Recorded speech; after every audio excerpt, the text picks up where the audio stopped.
자, 이번에 다루게 될 제어문은 화일 제어문입니다. 자, 이 화일 제어문은 앞서 배운 포 제어문하고 정의가 거의 비슷한데요. 뭐가 틀린지 한번 보자고요. 정의 부분에서 제가 동일하거나 유사한 문장을 행위에 의해서 제어하는 문장이다 라고 적어놨는데요. 앞서 우리가 포문 같은 경우 정의부를 보시게 되면요. 포문의 정의부는 뭐라고 되어 있으냐면 행위에 의한 제어가 아니라 수치에 의해 제어하는 문장이다 라고 되어 있었을 겁니다. 근데 지금 보시면 이쪽 화일문은 행위에 의해서 제어한다 라고 되어 있죠. 자, 바로 요게 차이입니다. 다시 말하면 화일문 같은 경우가 루프문이긴 루프문인데 포문처럼 수치에 의한 제어도 할 수가 있어요. 근데 수치에 의한 제어를 하기에는 약간 불편한 제어문이고요. 행동에 의한 제어를 할 때는 편한 제어문입니다. 예를 들어보면 여러분들 화면 스크린 세이브 아시죠? 스크린 세이브가 뭡니까? 화면 보호기. 화면 보호기는 언제 동작을 합니까? 우리가 키보드나 마우스 입력이 일정 시간 동안 일어나지 않게 되면 자동적으로 프로그램이 하나 실행되어서 뭔가 뭐 문자열이 날아다닌다든지 아니면 뭐 물고기가 왔다 갔다 그린다든지 하는 그런 화면 보호기가 실행이 되죠. 자, 화면 보호기라는 것도 프로그램입니다. 그러한 프로그램이 계속 반복적으로 수행이 됩니다. 어떤 일정 루틴을 따라갖고 반복적으로 수행이 되는데 그러한 수행이 언제 끝나냐면 뭐 10번 수행하고 끝내라, 뭐 100번 수행하고 끝내라 이런 게 아니죠. 그거는 언제까지?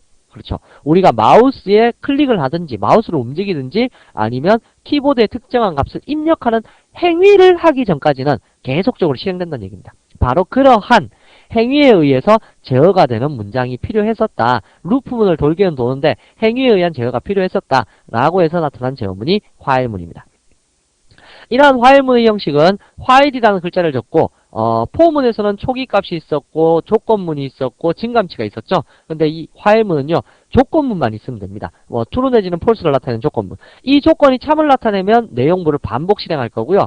그렇지 않고 거짓을 나타내게 되면 이 화일문은 그냥 빠져나가게 되어버리는 거죠. 그래서 포문하고 원리는 작동 원리는 똑같은데 초기값 지정하는 부분이 없다. 증감식을 지정하는 부분이 없다. 그 정도 차이가 있습니다. 그래서 보통 이러한 화일문은 어떠한 내용을 계속 수행할 건지 말 건지를 물어갖고 처리할 때 그때 많이 씁니다.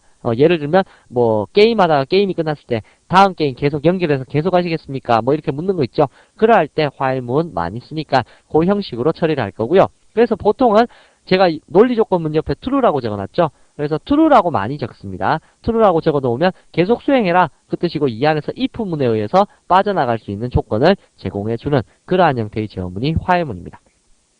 역시 마찬가지 얘도 루프문이기 때문에 continue와 break라는 예약을 쓸 수 있고요. 얘도 역시 레이블을 사용할 수 있습니다. 그래서 다중 화일문 같은 경우에는 화일문 속에 화일문이 있을 때 빠져나가거나 계속하고자 할 때 그때 특정한 레이블의 위치로 이동해서 처리하는 것 역시 포문하고 똑같다라는 거 알아두시면 될 거고요. 자, 여기서는 간단하게 우리가 얘도 수치를 처리할 수 있는지 그것에 대한 예제를 한번 만들어 볼 거고요. 그리고 실제로 실무에서 많이 사용하는 true라는 조건을 주어서 반복 수행할 때 이 부분을 통해서 제어할 수 있는 그러한 형식도 같이 만들어 보도록 할게요. 자, 그러면 16번째 예제가 되겠네요. 자, new 하셔서 클래스를 exam 언더바 15번이 아니라 16번 예제를 작성할 거고요. public static void main이라는 메소드 내부에서 화일문으로 일단 우리 아까 1부터 10까지의 합을 구하는 거 포문에서 해보셨죠? 앞에 단원에서요. 자, 그러면 이번에는 1부터 10까지 합을 구하긴 구하는데 화일문에 의해서 한번 처리를 해보자고요. 자, 인티저 TOT라는 공간을 0값으로 만들어주고 포문에 의해서 얘를 제어하려고 했을 때 우리 어떻게 썼었냐면 for 인티저 i는 1에서부터 i가 10보다 같거나 작은 동안 뿔뿔 i 하면서 처리하겠습니다. TOT에다가는 덧셈에서 넣기를 i 값을 덧셈에서 넣고 system.out.println TOT는 TOT 이렇게 코딩을 했었었죠. 그래서 얘를 실행시켜 보시게 되면 다음과 같이 TOT는 55, 뭐 이러한 식으로 결과값이 나타났을 겁니다. 근데 이것은 수치에 의해서 변화되기 쉽도록 초기값 지정하는 영역과 다음에 증감부를 처리하는 영역 이렇게 되어 있었는데요. 이거 같은 경우도 다음과 같이 만들 수 있다고 했었습니다. 자, 볼까요? 얘를 잘라내어서 바깥쪽에 뿌려주고요. 다음에 증감부 영역을 잘라내어서 이쪽 안쪽에 이렇게 두었습니다. 자, 이렇게 두고 한번 실행을 시켜볼까요? 이것도 정말 조금 전과 똑같이 정상 실행되는지. 다시 말하면 포문의 초기값 영역하고 증간부 영역을 쓰지 않겠다 이 뜻입니다. 자, 그러면 실행 한번 시켜볼게요. 실행 시켜보시면 역시 55가 나올 겁니다. 똑같습니다. 결과는 똑같은데 포문은 수치에 의해서 처리하기에 최적화되어 있다는 거죠. 그런데 여기에서 초기값 영역과 증간부 영역을 없앤 루프문이 바로 화일문이다 라는 뜻입니다.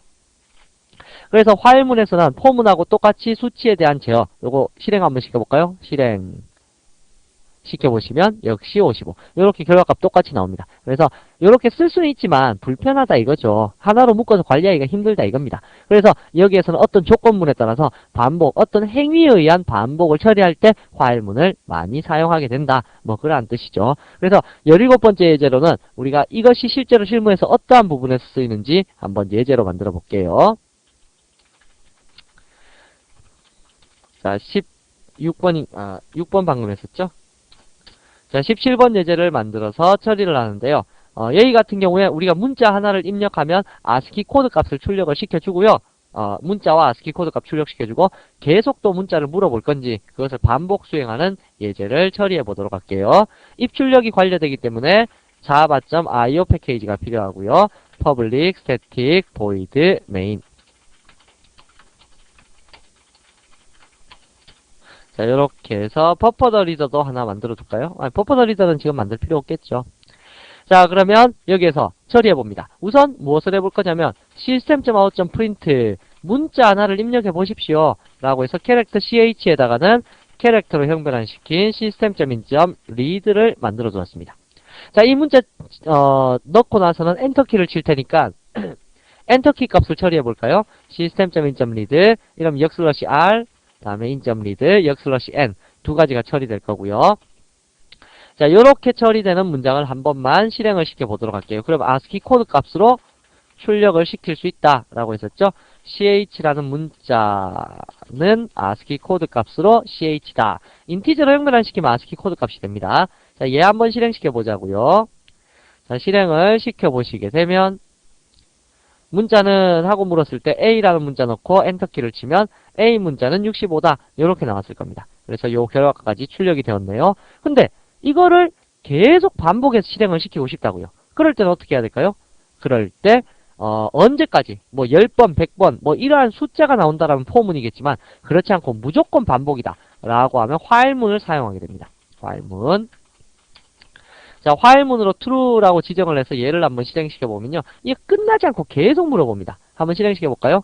실행을 시켰을 때 문자는 했을 때 A 적으면 65 하고 다 됐으면 또 문자는 하고 나왔을 겁니다. 그럼 B 하고 엔터키를 치면 또 B는 66 이러한 식으로 계속 묻습니다. 이렇게 무한루프가 돌게 되면 이쪽에 여러분들 보시면 이게 그 빨간색 네모난 버튼 있죠. 요거 보시면 terminate라고 되어 있는데 이거 프로세서 종료시키는 겁니다. 강제로요. 이클립스에서. 그래서 이렇게 무한 루프 돌 때는 요걸 눌러갖고 종료를 시켜주시면 됩니다. 그래서 여기 X 버튼 누르시면 싹 다 사라지게 되겠죠. 자, 일단 이러한 식으로 무한적으로 반복 수행해야 될 일이 생길 때 그때를 대비해서 화일문, 보통 일반적으로 여기에 조건문이 들어가야 되는데 true라고 많이 적어서 표시를 합니다. 자, 그러면 여기에 if문과 함께 혼용해서 어떤 작업을 처리할 수 있냐면 이렇게 처리해 볼 수가 있겠네요. print 계속 하시겠습니까? 내용 처리 계속 하겠느냐? 그 yes, no로 물어보는 거죠. 자, 그럴 때 여기에 위에다가 다이렉트로 할까요? 캐릭터 C는 캐릭터 형태를 형변환시킨 system.in.read 라고 해서 여기도 엔터키가 필요할 거니까 in.read 다음에 엔터키를 처리해 줘야 될 테니까 in.read 하셔서 if 만약에 C가 뭐랑 같으면 대문장 Y랑 같거나 혹은 C가 소문자 Y가 아니고 계속 안 하겠다 그럼 빠져나가면 되죠. 그래서 대문자 N과 같거나 소문자 N과 같다라면 어떻게 하겠다? 브레이크 하겠다. 브레이크라는 예약어 여기 쓸 수 있겠네요. 자, 조건문 if문의 블록은 블록으로 취급하지 않는 예약어가 브레이크였죠. 그래서 브레이크는 if문을 제외한 가장 가까이 있는 블록을 탈출하는 탈출문이다. no가 입력되었으면 요 C에 no가 입력되었으면 빠져나가겠다 그겁니다. no가 입력 안 되었으면 다른 문자가 입력되었으면 어떻게 합니까? 계속 마지막 블록 만나서 위로 올라가서 계속 수행을 하면 되는 거죠. 바로 이렇게 if문과 혼용해왔고요. 요 while문, 무한루프 이런 거 자주 사용합니다. 한번 얘도 테스트 해볼까요?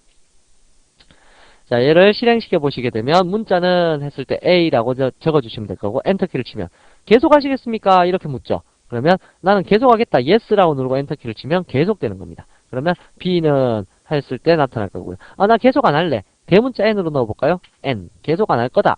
라고 하시게 되면 프로그램이 끝나게 됩니다. 바로 이러한 식으로 어떠한 프로그램 실행에 있어서 계속 여부, 우리가 행동하는 거에 따라서 우리가 입력하는 값에 따라서 계속 여부를 결정할 때 바로 그럴 때 사용하는 제어문이 while이라는 제어문이다 라는 거 알아두시고요.